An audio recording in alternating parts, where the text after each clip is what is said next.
No sooner had the dust settled from the dot-com crash than the groundwork seemed to have been laid for the real estate debacle. Two bubbles, same decade. Surely this will never happen again, right?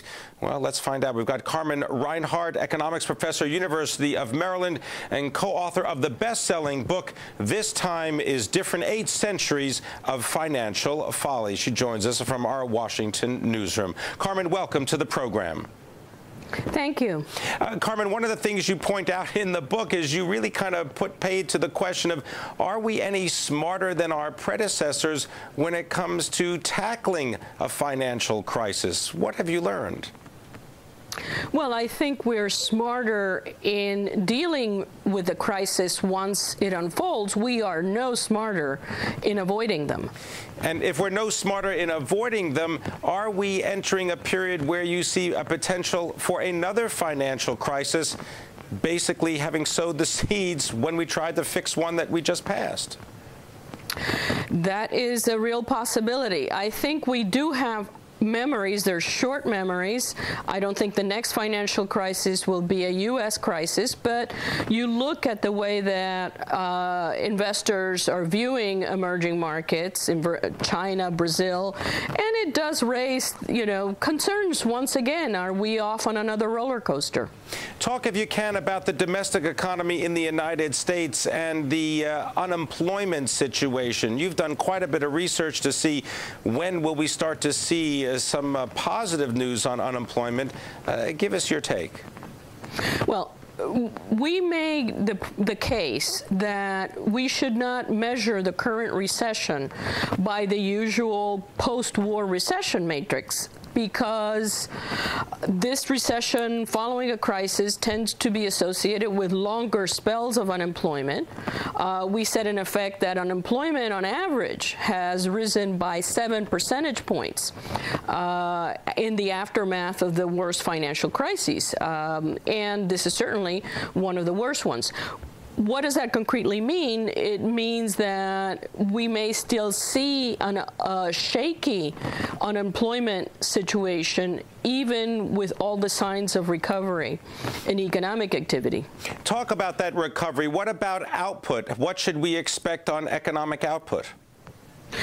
If you look at our work in that regard, the duration from peak to trough in a recession following a crisis is about 1.5 to 1 3/4 years, which means that we should be right now at the rebound stage. And I think there is one mitigating factor that I would say, rebound notwithstanding, that it may dampen the current recovery, and that has to do with the fact that we still have a lot of unresolved bad loans in the banking industry.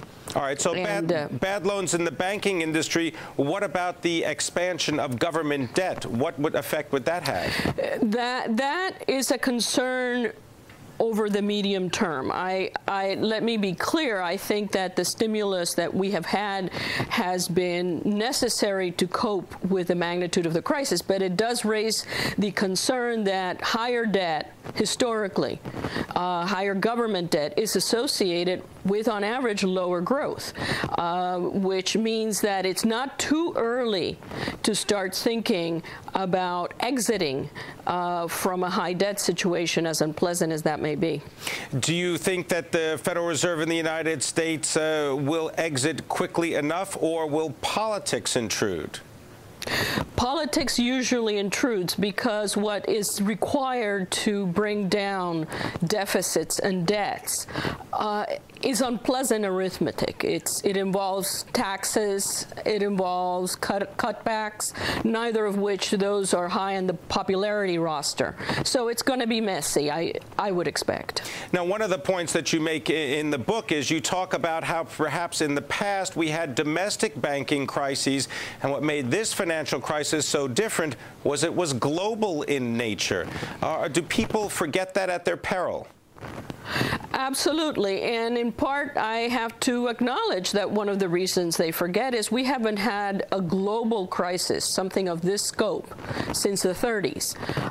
But that will also be a factor that weighs on the recovery, because we don't have buoyant markets in Europe or in Japan. These are some of the world's biggest economies that are also mired in a relatively unwieldy recession, high debt, high unemployment outcome. What about in emerging markets? This seems to be an area where at least many investors think that they can find some safe shelter. Would you be warning against that thesis? Well, let me say that there are emerging markets and there are emerging markets. During the boom phase of this cycle, emerging Asia and emerging Latin America worked down their debt, so that enabled those regions to weather this storm. You take into the picture Eastern Europe, and you get a very different situation. Right now, credit risks are highly concentrated in some of the advanced economies, like Greece, like Ireland, but also emerging Europe. Let me say this, when I say Latin America, I am not really including Venezuela, which is, of course, has issues of its own.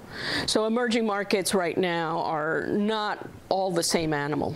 All right. I want to thank you very much, Carmen Reinhart, professor of economics, University of Maryland, and the author of This Time is Different, 8 Centuries of Financial Folly.